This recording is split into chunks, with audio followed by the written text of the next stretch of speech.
جنت ماں کے قدموں تلے ہے، یہ تو ہم بچپن سے سنتے آئے ہیں، لیکن یہاں پر یہ بات بھی قابل ذکر ہے کہ والدہ اور والد اس دنیا کے اندر دو ہی شخصیات ہیں جن کے ساتھ کسی کا بھی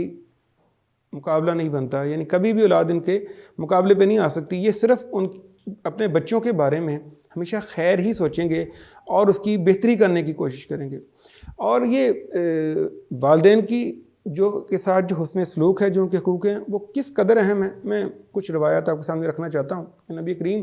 صلی اللہ علیہ وسلم سے سوال کیا گیا کہ اللہ تعالیٰ کو سب سے زیادہ پسند کیا ہے، تو آپ صلی اللہ علیہ وسلم نے فرمایا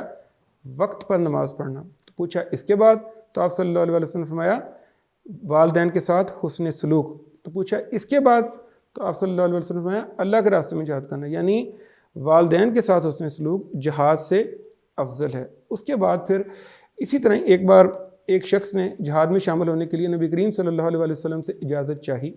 تو آپ صلی اللہ علیہ وسلم نے اس سے پوچھا کیا تمہارے والدین زندہ ہیں؟ تو اس نے کہا ہاں۔ تو آپ صلی اللہ علیہ وسلم نے فرمایا جاؤ پھر ان کی خدمت کر کے جہاد کرو۔ یعنی آپ صلی اللہ علیہ وسلم نے اپنے عمل سے بھی یہ بات ثابت کر کے دکھائی کہ والدین کے حقوق بہت زیادہ ہیں۔ یہی وجہ ہے کہ سورہ بنی اسرائیل میں اللہ تعالیٰ نے ہمیں یہ حکم دیا کہ ہم اپنے والدین کے لیے ان کے حق میں دعا کریں، اور پھر ہمارے اوپر اللہ تعالیٰ کا یہ خاص احسان ہے کہ ہمیں دعا بھی سکھا دی کہ ربی رحمہما کما ربیانی صغیرا، یعنی اے اللہ تعالیٰ تو ان پر رحم فرما کہ جس طرح انہوں نے